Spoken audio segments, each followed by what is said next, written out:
Et me revoilà pour cette fois une petite vidéo, un impro, où j'aimerais bien parler parce que, comme j'ai dit la vidéo bonjour, que je fais du Donjon Dragon avec des potes, enfin, du jeu de rôle, bon, on appelle ça Donjon Dragon parce que Donjon Dragon c'est plus classe que jeu de rôle.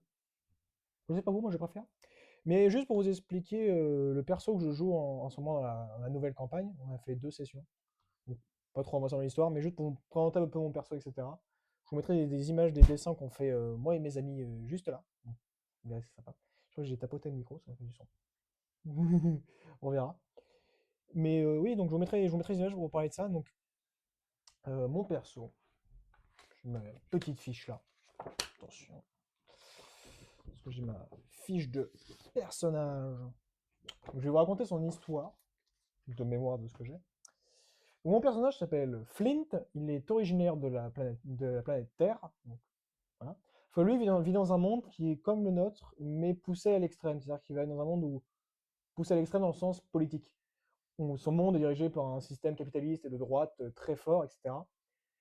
Où l'art n'existe plus, les choses sont normées de façon hétérosexuelle, et tous les bâtiments d'habitation sont exactement les mêmes, et on t'impose même avec qui tu vas te marier, avec qui tu vas faire les enfants, etc. Et tu as un objectif de grandeur, etc. Donc Flint est né en 1999 dans ce monde, où il va être élevé par une famille de riches personnes qui bossent dans de grandes entreprises. Il va grandir, il va aller à l'école, mais il va toujours se sentir un peu exclu de ses pairs parce qu'il a une attirance pour d'autres gens qui ne devraient pas, parce qu'il est pansexuel, donc il va parfois être attiré par des garçons ou des filles alors qu'il ne devrait pas, il en est interdit. Il va se sentir mal dans sa peau, il va pas forcément comprendre parce qu'il a une intelligence qui va faire qu'il n'aime pas tant les choses. Et donc, plus tard, il va grandir, il va évoluer, il va toujours être obligé de faire ce qu'on lui demande. On lui demande, donc il va être obligé de continuer ses études, d'être fort, parce que ses parents l'obligent et tout l'oblige, mais il reste profondément triste envers lui. Il va donc développer une dépression au fur et à mesure, jusqu'à ce qu'il arrive à l'âge adulte à atteindre le rang d'analyste financier dans un bureau. Donc c'est vraiment genre, vous voyez le truc un peu dans Matrix, le bureau carré, où tu tapes des trucs sur ordinateur toute la journée. Sachant que lui est myope, donc il faut imaginer un mec en cravate d'habit normal, des lunettes, qui fait des trucs d'informatique toute la journée, qui aime pas ce qu'il fait, etc. Surtout que quelques années plus tôt, on l'a marié à une femme. Je dis pas le nom, parce que si mes potes regardent la vidéo, faut pas les spoil le truc. Voilà, voilà. Ils comprendront. Donc Justine, sa femme, qui le déteste, parce qu'elle est très vaniteuse, hypocrite, et truc que c'est nul, etc. Parce que lui, il est pansexuel et n'aime pas cette femme, qu'elle est purement hétéro et juste avec lui pour l'argent et pour le côté classe sociale. Donc ils vont vivre ensemble, ils vont avoir un appartement qui est comme tous les autres normés. Flynn va sentir mal parce qu'ils se sent exclus. Dès qu'il essaie de parler à quelqu'un de cette situation, donc il n'aime pas ce monde et autres, tout le monde veut lui dire qu'il ne devrait pas penser comme ça, que c'est pas comme ça que les choses fonctionnent. Il faut qu'il se remette en question. D'ailleurs, Flynn, son nom est inspiré parce que du bouquin L'île au trésor, où le célèbre capitaine pirate qui a caché son trésor s'appelle le capitaine Nathaniel Flint. Une personne s'appelle Flint pour ça. Je vais garder le bouquin côté moi. Vous allez comprendre pourquoi j'ai pris le trésor. C'est que du coup, un jour, Flint va finalement fêter son 25e anniversaire entre de sa famille, sa femme, et même son fils, parce qu'il aurait eu un fils qui a 2 ans au moment de ses 25 ans. Tout est parfait, tout le monde est en mode Flint a une vie réussie et autres, sauf que lui est profondément triste. Et au lendemain de sa fête d'anniversaire, il retourne au bureau, comme si de rien n'était. Et à ce moment-là, il pète un plomb et il décide que c'en est fini, il n'en peut plus, il ne peut plus vivre dans ce monde. Donc il s'enfuit dans la seule forêt du pays. Il utilise sa cravate et quelques trucs qu'il trouve pour faire une corde à un arbre. Et au moment où il tente de se suicider, je sais pas si je peux dire le mot suicider sur YouTube. On va espérer que non. Au pire, je me biperai au montage, je pense. Et au moment où il va s'apprêter à faire ça, il entend un bruit de verre cassé. Et en cherchant bien, il trouve juste un étrange papier cadeau rouge qu'il n'avait jamais vu de sa vie, qui est posé là alors qu'il n'y était pas il y a quelques secondes. Tout ce qu'il a écrit dessus, c'est Joyeux anniversaire, signé F. Et en ouvrant ça, il trouve une sorte de Walkman modifié bizarre. Donc vous avez l'image juste là, dans le carton. En appuyant sur le bouton sur le côté, il va simplement lancer l'enregistrement d'une musique où il va entendre un morceau de rock. Et à ce moment-là, ses émotions vont lâcher, il va pleurer tout ce qu'il a. Et au même moment, la machine ouvre une sorte de brèche dans l'air et l'aspire dedans. Donc à ce moment-là, Flint va se réveiller après avoir perdu connaissance. Flint se réveille dans son quartier. Quelque chose qui a changé. Son quartier est identique, il y a plus de verdure, les choses sont plus colorées, il y a des bâtiments qui n'ont pas la même forme. Dès qu'il a un sentiment de... Il se reconnaît là où il est, mais en même temps, c'est pas le même endroit. C'est bizarre. Et en se relevant, en titubant, toujours l'étrange appareil dans ses mains, il va regarder autour de lui et il voit son jardin, sa maison. Il voit des gens dedans qui fêtent un anniversaire, qui ont l'air heureux, qui sont très colorés, qui sont très vifs. Il voit des couples un peu partout, des gens qu'il connaît, mais qui ne sont pas comme ça normalement, qui sont pas aussi joyeux, qui sont pas aussi ouverts. Et surtout, il se voit lui. Et au moment où il se voit lui, pris d'un profond dégoût pour lui-même et qui se déteste profondément pour ce qu'il a vécu, il réfléchit pas, juste il saute sur cette personne qui est comme lui, il le frappe encore et encore et encore et encore. Je viens d'avoir une notification sur mon téléphone. Il le frappe encore et encore jusqu'à vraiment le tuer de ses propres mains. Donc ses poings recouverts de son propre sang. Donc il se voit à ce moment-là, Flint éclate de rire parce qu'il vient de comprendre ce qui vient de se passer. Il vient de comprendre que l'appareil qu'il vient d'obtenir lui permet de voyager dans des dimensions parallèles où il a des variants à lui. Il vient de comprendre qu'il peut s'auto-mutiler et se faire du mal sans se faire mal parce qu'il a peur de la douleur évidemment. Donc juste il prend un plaisir monstre à ce moment-là sur le cadavre de son propre lui, entouré évidemment de tous les gens qui sont stupéfaits et choqués de la scène. Et lui juste rit et pleure en même temps parce qu'il vient de se rendre compte qu'il a trouvé un moyen d'échapper à son monde et de se venger de lui-même. Parce que pour lui c'est de sa faute s'il est comme ça parce que s'il n'était pas né comme ça, s'il n'avait pas eu cette pensée-là, il aurait été bien accepté dans ce monde et la vie serait bien passée. Et du coup, il va passer plusieurs mois entiers à voyager d'univers en univers grâce à sa machine à travers tout le multivers pour juste traquer ses variants à lui pendant longtemps. Et donc il va faire ça.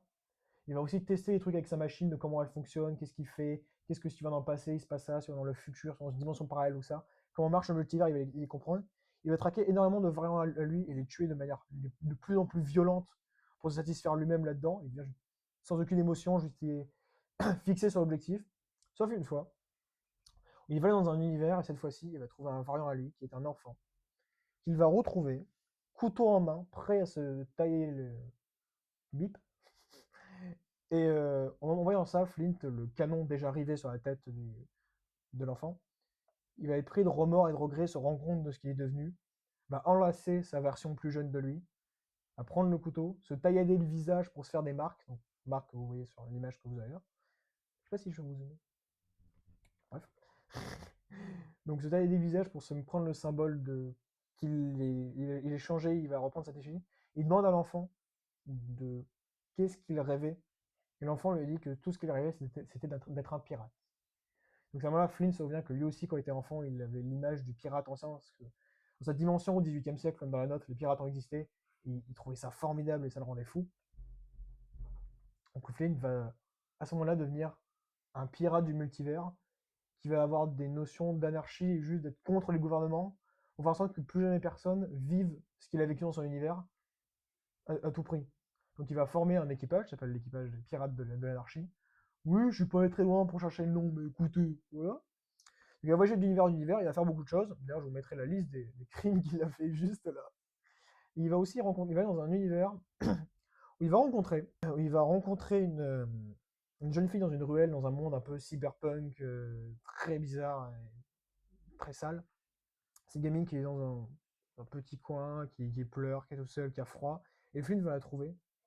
Donc le fait maintenant il est habillé comme un pirate et qu'il n'a rien à faire là. Lui, il va trouver cet enfant, il va discuter avec elle, il va lui parler, juste lui demander ce que c'est son rêve. Elle lui disant que tout ce qu'elle veut voir, c'est la mer, des baleines, des trucs dans ce genre-là, et la nature. Donc il va l'emmener avec elle. Il va lui montrer ce que c'est que la beauté de certains mondes et autres. Il va la faire rejoindre son équipage en tant que. Ça s'appelle Kali Kid, qui est donc un autre joueur de notre campagne, qui est une amie à moi qui joue. On fait partie de la même équipe et c'est très fun, parce que du coup, on a un enfant et un adulte qui ont une relation très intéressante de. Lui, il le dit pas vraiment, il l'assume pas, mais c'est un peu sa fille pour lui, vu qu'il a abandonné son enfant. Il va le voir comme ça, donc c'est très intéressant. Donc ils vont faire plein de choses ensemble, vivre des aventures. Ils ont aussi un oiseau, vous pouvez voir, qui s'appelle Oiseau, W-A-Z-O, ce nom, qui est une sorte de flare gun. Que si vous voyez dans Captain Marvel, le chat qui a des tentacules qui sont dans sa bouche pour gober tout ce qu'il a, c'est pareil. Du coup, son ventre, c'est comme un Tardis, c'est-à-dire que c'est plus grand à l'intérieur qu'à l'extérieur, donc c'est le sac de l'équipe. C'est très drôle. Et donc on va vivre beaucoup de choses, beaucoup d'aventures, d'autres que je peux pas raconter parce que si mes amis voient la vidéo, ils vont être spoil. Et maintenant, donc la campagne qu'on a commencé il y a maintenant 2 semaines, c'est qu'on nous avons voyagé dans une autre dimension, on a ouvert un portail qui nous a amené dans une dimension futuristique spatiale. On a du space opéra, donc c'est le nouveau thème de la campagne qu'on fait. On a juste spawn dans une propriété privée. Parce que vu qu'on fait du voyage entre plusieurs univers, on a une légère nausée à l'atterrissage. Bah, à l'atterrissage, on va être nauséeux, ils vont en profiter pour nous capturer. Donc on s'est fait capturer, on s'est fait emmener à une prison, où là était une sorte de plus grande prison du coin. Il y avait d'autres détenus qui avaient fait des trucs pas très clairs qu'on connaissait pas, d'autres qui étaient juste là pour régler les problèmes d'impôts ou de trucs non déclarés. Un autre, une sorte de clown chelou qui voulait prendre des esclaves. Évidemment, vous comprenez que c'est les autres joueurs qui sont mes amis. Donc tout ça, 12 bonhommes qui se retrouvent là, qui font des trucs, on se fait prendre les menottes. Flint, qui peut faire de la télékinésie grâce à un appareil qu'il a réussi à subtiliser la carte d'un garde pour pouvoir se libérer. Parce qu'au moment où tout ce beau monde fait ses affaires, il y a une énorme explosion qui surgit. On se retrouve tous au sol avec beaucoup de dégâts. Genre, je suis mid-life. Donc on vient de commencer. Et donc là, ce qu'on a fait cet après-midi, c'est qu'on a tous essayé de récupérer nos affaires, on a un peu discuté, appris à que nos personnages se rencontrent, notamment moi qui ai rencontré le personnage d'Atlas. Je sais pas si je peux avoir des images, il faudrait que je lui demande des images.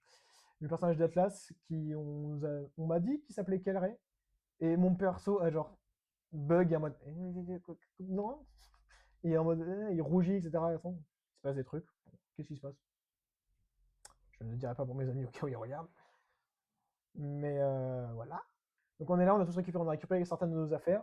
Malheureusement, la machine qui m'a fait voyager dans le temps, que j'ai appelée l'ADQST, donc l'appareil de distorsion quantique à fracture temporelle, a disparu. On ne le retrouve pas, et là, soudain, alors que moi, je n'en peux plus, il y a des gens qui parlent autour de moi, j'ai pas retrouvé ma machine, je deviens dingue, je tire un coup de feu en l'air, et quand le coup de feu est ressorti, les deux personnes qui nous ont attaqués s'approchent. On a fini comme ça, et la suite va se déclarer. Si je peux rapidement parler des personnes de mes amis, donc on a Holly Faust, qui est une sorte de clown qui a l'air over pété, très très chelou. Il dirige un casino avec de l'esclavage. Bordel. T'as Daruk, qui est une sorte de mineur fou, alcoolique, qui a des poings en feu.